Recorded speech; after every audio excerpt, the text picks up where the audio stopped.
Welcome to Beyond the Margins, the podcast, the place where we engage, educate, empower, and elevate. I'm your lead learner and host, Dr. Sohn A. Each week, I sit down with some of the brightest minds and dynamic leaders in education to challenge traditional narratives, especially those shaping the experiences of students at the margins. Together, we explore new ways to reimagine schools, classrooms, and learning communities as spaces for growth and transformation. At Beyond the Margins, we center students too often overlooked, sharing the stories, strategies, and ideas that matter most. Voices long pushed aside are brought to the center. Welcome to Beyond the Margins. Did you know that only about half of U.S. high school students feel a sense of belonging at their school, and that those who do are far more likely to stay engaged, motivated, and connected to learning? That's according to a Qualtrics 2023 study. Students don't just attend school, they need to feel seen, valued, and heard. In this episode, we talk to Laronica Maurer, founder of Leaders of Valuing Everyone, or LOVE. She's also an educator, consultant, and champion of human-centered education. Ms. Maurer draws on her experience overcoming barriers in school to lead transformative programs nationwide. She shows us how intentional relationships, relevance, and a culture of value can humanize learning, build connection, and create thriving environments where both students and educators flourish. Please help me welcome Ms. Laronica Maurer to our show today. Thank you, Ms. Maurer, for being with us today on Beyond the Margins. The pleasure is ours. Welcome. Thank you for having me, Dr. Butts. How are you? I'm doing excellent. Look, I'm very much excited to hear from you today and to talk about your platform, Love, and what you do with your consulting practice. I've had the chance to hear you present before, and you're a wealth of information. So I'm looking forward very much to this conversation. So to begin, kind of tell us your backstory. How did you get into education? What's the origin story? Of course, I struggled, like many of our students, with brown skin. In some cases, I struggled in school. In third grade, I was staffed as a student with a learning disability. And so throughout my school years, I was receiving special education services. By the time I got to high school, thought I wanted to be a dental hygienist at the time. And I had a case manager tell me that that would be too hard for me. And so from there, I was determined immediately after graduating. I told my mom, I said, I don't need the services anymore. There's more out there for me. And so 4 degrees later, make a long story short, I ended up going into the field of education because my goal was always to empower and motivate students as well as educators to let them know that they can overcome any obstacles and that we have to also value every student for who they are and what they have to offer or whatever it is they have to contribute. That kind of pushed me into that direction, just hearing that negativity from that educator. Yeah, so it makes me wonder, what did that stigma or that negativity from an educator do for your efficacy as a student? I mean, obviously you pushed through and you showed resilience, but in the moment, what did it do to you? In the moment, like I said, it was devastating. It was just, even as I think I was a junior at the time in high school, um, I just felt like I was beside myself. I just was like, wow, is that what educators do? Like you say to a student that, this particular career choice is going to be too hard for you. And, they wanted me to actually get a special diploma. And Yeah. so that's what they were tracking me for. And so that's just how the system was set up for me. And so thankfully, I had a very supportive mom who, and I was very determined at the time to saying, you know what, this is not for me. And so immediately after graduating high school, I went into junior college, graduated with my AS degree, went from there to University of South Florida, got my bachelor's, master's in special education, or actually varying exceptionalities, and another master's in education leadership. Initially, it was out to prove her wrong, Yeah.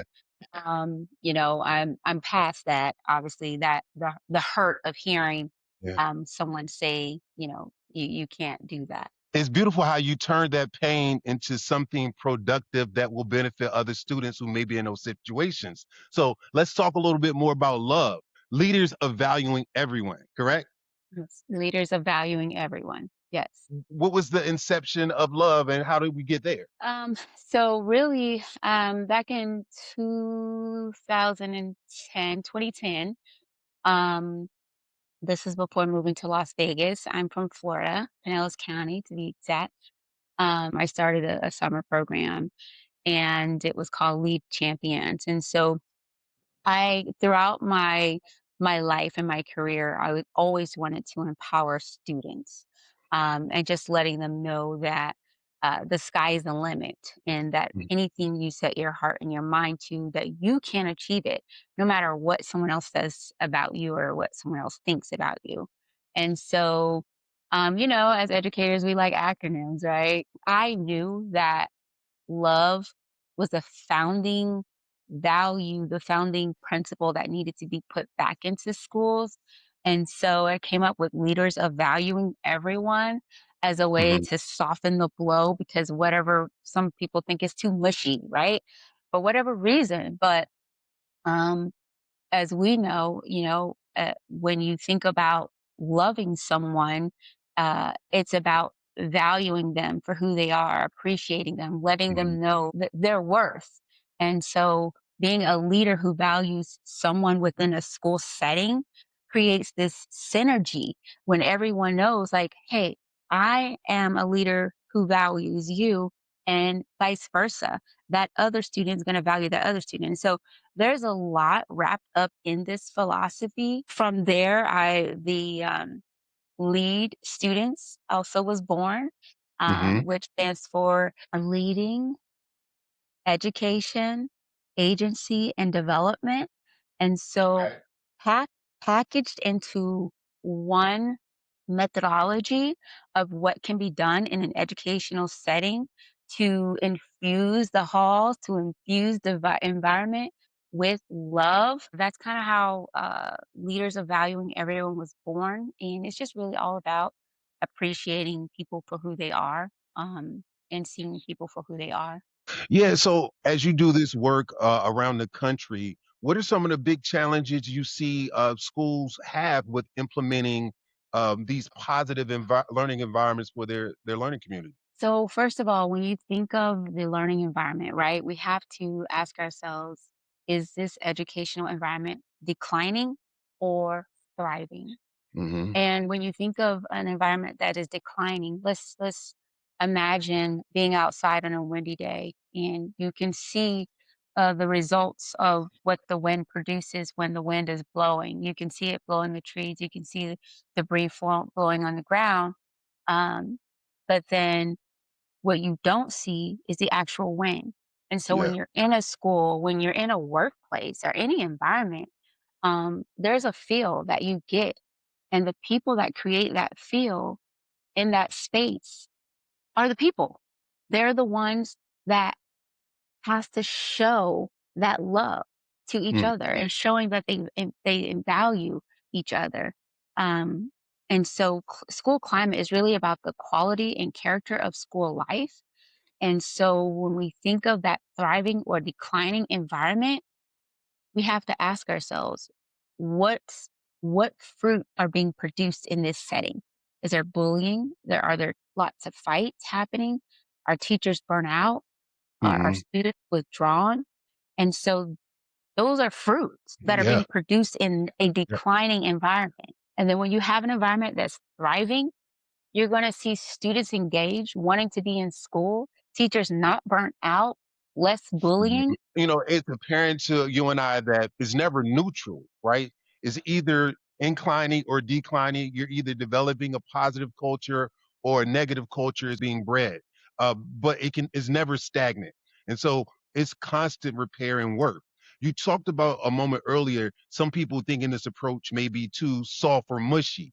So, what is some of the resistance that you get when trying to implement and promote this strategy of infusing love into our practice? Well, before I started the acronym of love, leaders of valuing everyone, when I initially introduced love, I mean, I don't own love, you know, and when I first brought it up, I did get some pushback, and the exact words were, it's mushy.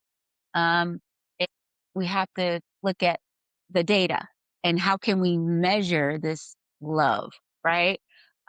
It's measured by the people who are giving it. Mhm. It's measured by the fruit of what's happening in that setting. And so the pushback was just, we can't measure that. Yeah, It's too yeah, mushy. it's too mushy. And in our current landscape is heavy data driven, but I'm also wondering the SEL impact, especially on alternative learners and learners who have not had positive relationships or connectivity with school and learning. And this may just be the thing that pushes them over to higher levels of engagement. And so Mhm. when we look at value and adding value to individuals and giving that back to them, let's talk about how that boosts motivation to do the academic pieces that we all desire in the classroom. You know, it also goes back to trust, right? And so if you're thinking of a student who's struggling academically or even let's say behaviorally. My background is my role was behavior. I was a behavior Mhm, specialist back in Florida. When you let a student know as an educator that you can do anything that you set your mind and your heart to do, and you give them the tools to do it, because we can always believe for someone else, but they mhm, have to believe for themselves, right? But we have to provide them with the tools, that emotional regulation piece, and then letting them know, yeah, you might have gone a little too far and made some poor choices in this situation, but let's see how we can grow and learn from that. mhm, So it goes back to empowering them to create their own behavior change. That's where the data piece comes in, right? And so that's where we can help students to not only, um, realize that, yes, I need to do better, but progress monitor yourself. mhm, Think about what gets you to that point of agitation or frustration to make you do something as to, let's say, hit someone. Recognize the signs of frustration before you get there. And sometimes it's easier said than done. Even as mhm. adults, you know, we get, in some cases, get frustrated with traffic. Absolutely. And how do we respond to that? Right. And so our students who aren't used to, in some cases, measuring and lining up with who they are and recognizing who they are and what agitates them, Mhm. they might make some poor choices. But we have to empower them and give them the tools to make those changes. Yeah, and that speaks to the developmental phase, and things take time, and self-awareness isn't one of those things that you're born with. It's and especially in adolescence, you're still very much developing your sense of awareness for yourself and others around you. In education, we often talk about rigor, we talk about achievement, we talk about discipline, corrective action, but we don't always talk about the importance of valuing people, both the students and the educators, the professionals. Why do you think that is? I do think it's just a system issue, honestly. Education has been so caught up in, like you said, looking at the numbers, looking at the data, looking at the academics only, that we forget about the human side, humanizing education, our Mm, educators. They are people, they have families. Students have families. Some cases in high school, they have jobs mhm, and many burdens that we can't even imagine, especially in this day and time. And so, honestly, I couldn't tell you why we've gone so far away from that, or maybe not even ever been there, mm, but yeah. it is vital in this day and time that we go in that direction in humanizing education, ensuring that we don't just see students as data points. We have to see students as individuals, and we have to get our educators. In some cases, as a leader, you have to give your educators the okay, letting them know it's okay to step back, take time to connect with your students, to Hmm. get to know them on an individual level, letting them know that, hey, I see what you're going through and it's okay. We're going to get through this. And so that's the piece that is missing. And that is much, much, very much so needed. Beyond the Margins, the podcast. We'll return in a moment. Your Divine Journey, LLC, is here to walk with you through life's ups and downs. Whether you're seeking therapy, life coaching, support, or personal consultations, we provide a safe, empowering space to heal, grow, and step into your best self. Your journey is unique. Let's make it divine. Connect with us today and start moving forward with clarity, confidence, and peace. www.yourdivinejourneyllc.com. At the Travel Bureau, we are dedicated to creating bespoke luxury experiences for the discerning traveler, specializing in detail-rich journeys designed with heart and intention. We turn your dream getaway into a beautiful, curated reality. Wherever you're going, the Travel Bureau will get you there in style, comfort, and joy. If you're teaching urban, alternative, or non-traditional students and wondering why engagement feels harder than ever, the new book by Dr. Sohn A is for you. Unlocking Student Engagement isn't theory. It's real strategies for real classrooms, built on trust, relevance, and relationships. And educators across the country are already responding. Unlocking Student Engagement debuted at #1 in cultural pedagogies, philosophy and social aspects of education, educational professional development, and educational certification and development. Grab your copy today wherever you buy books, and let's change how engagement shows up in our classrooms.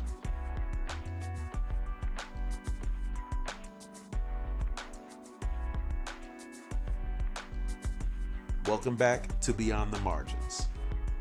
And to your point, we certainly don't spend enough time. It's not time allotted in the pacing guides in the curriculum for that authentic relational development that is the foundation for good, solid instruction. When we think about the chronic issues, what are some of the systemic chronic issues that keep creeping back in that you're still seeing and that still are impacting our students negatively? Um, Unfortunately, in schools, still see a lot of racism. Very unfortunate, but that's still happening. When we're thinking of educators and students, just some of the inequities that happen in a school setting shouldn't be happening, but still is happening.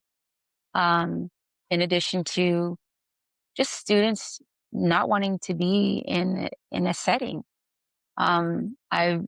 We look at student data all the time.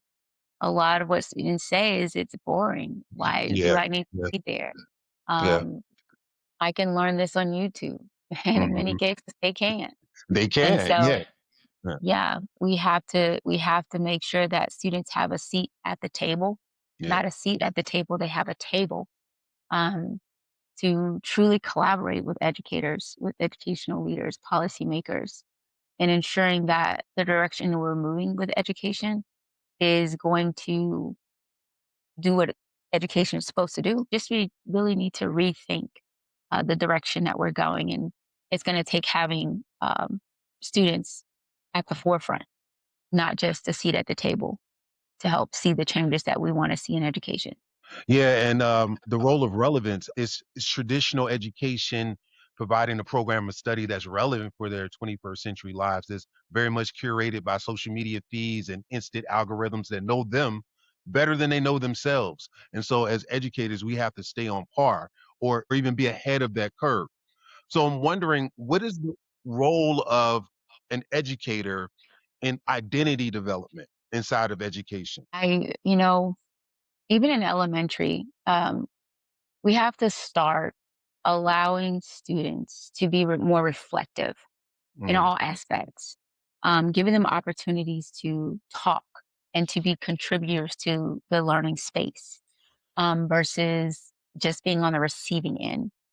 Um, we don't give students enough credit for knowing as much as they know, because like YouTube and everything else is that's out there. Mhm. Um, and so we have to give them the okay and space and the opportunity to collaborate, to co-create, uh, Mm. and that's goes back to 21st century learning. Do you find teachers are uncomfortable with that, handing over that level of autonomy, that control, so that students can collaborate and co-create? Yes, yes, that And why? that's Why where it don't we is. like it? Why don't we like it? I mean, because in essence, the classrooms are built and designed for the learners. Yes, Why don't we want them to be in the driver's seat? What? that's that sense of control. That as educators, we want to make sure that we maintain that authority, which we can have a balance in that, making sure that we balance our authority and our support for students. And so I think if we can take the approach as being the facilitator in the space, we're going to see more light bulbs come on with students, Mm, where students are realizing that they have the power to grow in whatever area they want to grow in. And they have the power to make an impact on their classroom, their school, their community, our nation. But we have to give them the space to do so. And it goes back to trusting our mm, students. A lot of times, we want to make sure that we maintain that control in that environment, and it's a scary space to be in. But sometimes when you see that productive struggle where a classroom is talking, they're loud, they're engaged, they're talking about the content, but mhm. we have to remember they're also learning. Yeah. Yeah. So what are some strategies you like to go to unlock this level of engagement and collaboration with students? Really, I have, well, what we call our connection cards, um, connecting to the content, Mhm. connecting to students, right? And so if we take the approach of asking a question, allowing them to have a conversation in a group with students to unpack and come up with solutions for whatever it is, whatever content they're learning, because it can happen with math, it can happen with English language arts, it can happen in Mhm. many settings.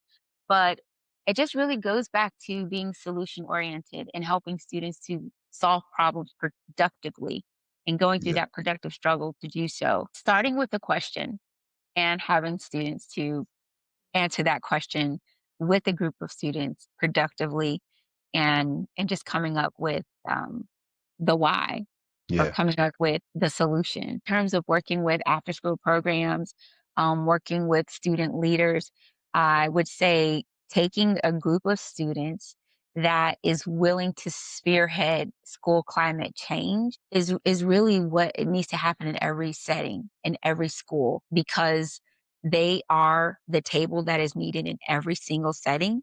But there's Mhm. a methodology, there's a way to make sure that it's happening, and it's happening with students at the lead. So what are some of the warning signs that culture is sliding in the wrong direction in a school or organization? When we're looking at discipline data, when we're looking at our student feedback surveys, when we're looking at academic data, um, there's a correlation in, the setting and what's happening in that environment, if it's Mhm. thriving or declining.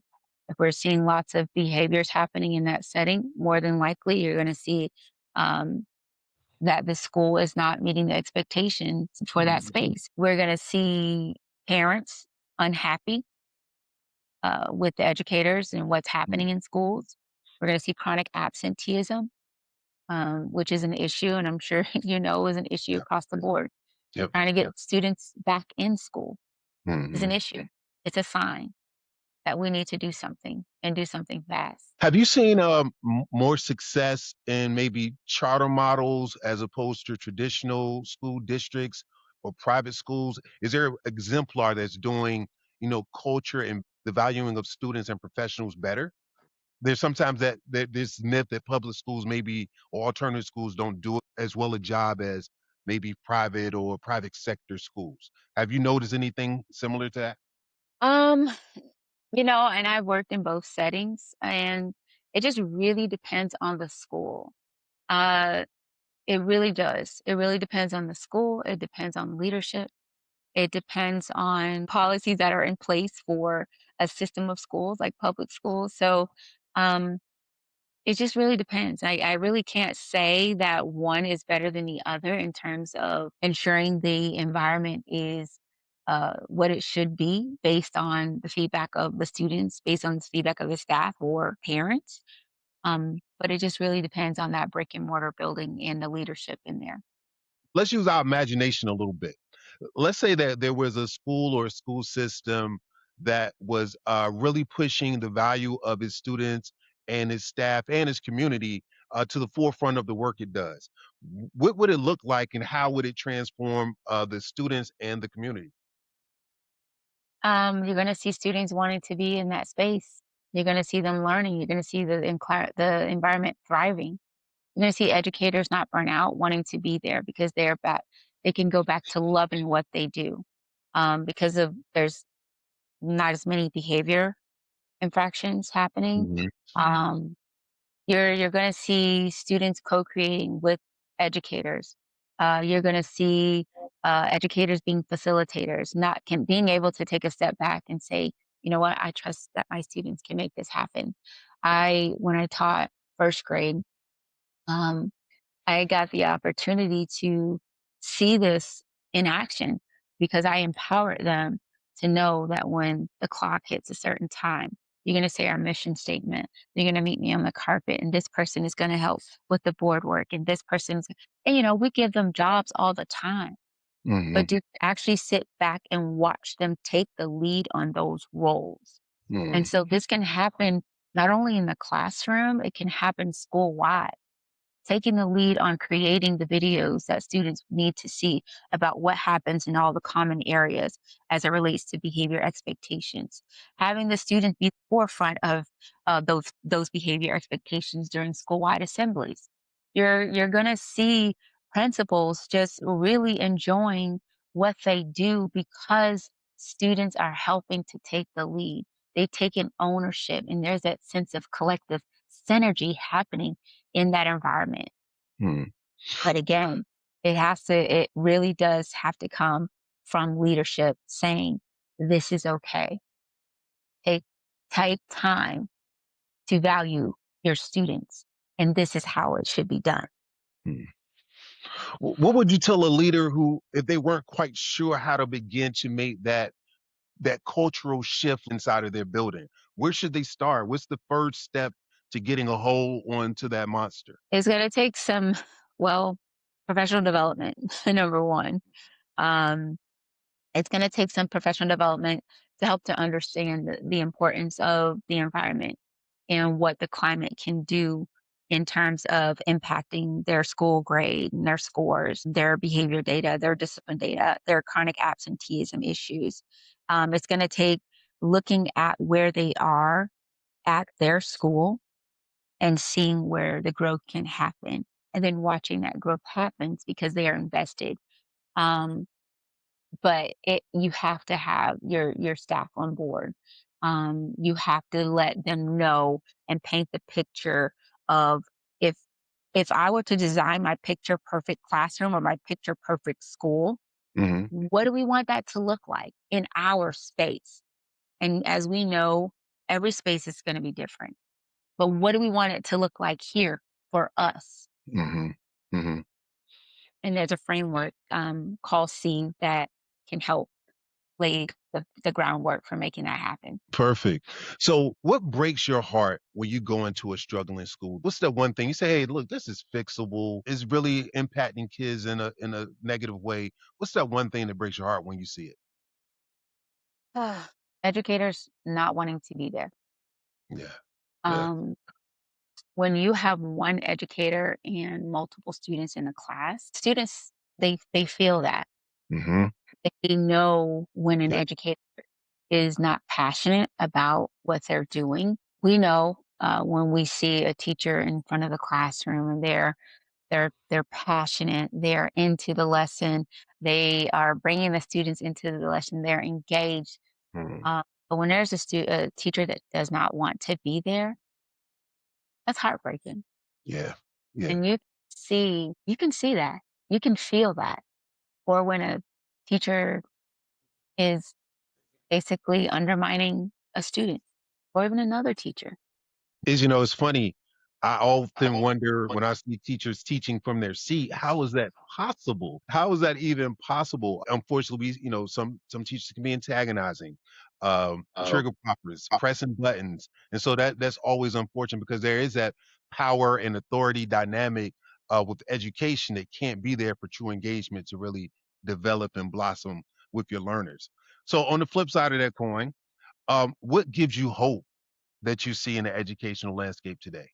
I believe, with SEL, restorative practices, um, many educators now understanding that it's not all about academics.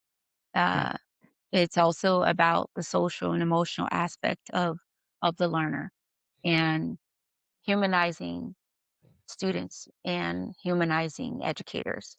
And just taking a step back, um, yes, we don't want to lower the standards. And that's not what we're talking about. That's not what we're doing.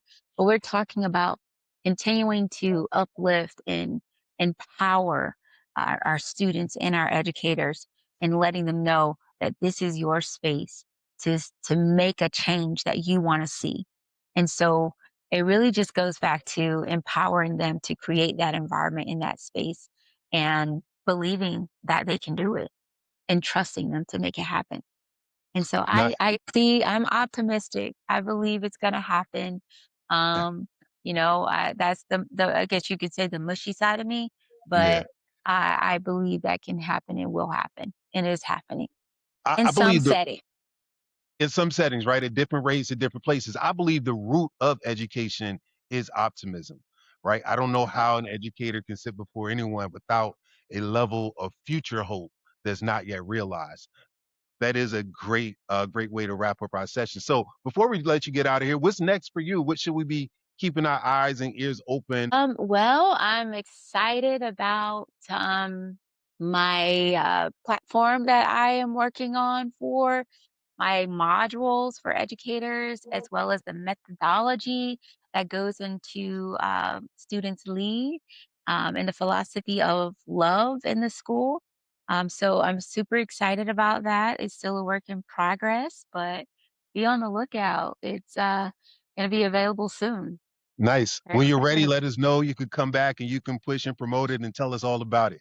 Awesome. I would love to do that. I appreciate you just allow me into your space and allow me to be here and share a little bit about leaders of valuing everyone. And so just thank you for your time and what you're doing to make an impact on education. And I value you and your work. Thank you so very much. You always have a home here with us at Beyond the Margins. Until next time. Today we learned from Laronica Maurer that education is never just about the curriculum. It's about culture, connection, and human value. When students feel seen, respected, and empowered, they rise. They step up to the occasion. And when educators are supported to lead with love and purpose, schools become places of possibility, not just data points. I wonder, what would happen if every school measured success by how deeply students feel seen, valued, and believed in, not just by the numbers they produce? Next time on Beyond the Margins. What pushback do you get when you try to disrupt this deficit thinking? Well, a lot of it is usually rooted in fear and a lack of understanding and a lack of cultural proficiency. Meaning, you and I could go to an Irish American festival and feel comfortable. You and I could go to a German American festival and learn about somebody and else. the Lagan Housers and drinking a beer and be fine. Yeah. I'm gonna let you do that, but I can go and learn about somebody else's narrative and still feel secure in myself, which is the point that I'm getting at. But I find that there are a number of individuals who feel as though if their narrative is not centered, they don't know how to operate. Yeah. So, which is very unfortunate and sad, because I think there's a beauty to the tapestry of colors and narratives and stories from across the world. Thank you for joining us on Beyond the Margins. If you've enjoyed today's conversation, share this episode, rate and review the show, and let's keep the dialogue going. If you would like to connect, email me at Sean@beyondthemarginsllc.com. That's SOHN at beyondthemarginsllc.com. It's been a pleasure being with you. Until next time, keep teaching, keep learning, keep leading, and keep pushing beyond the margins.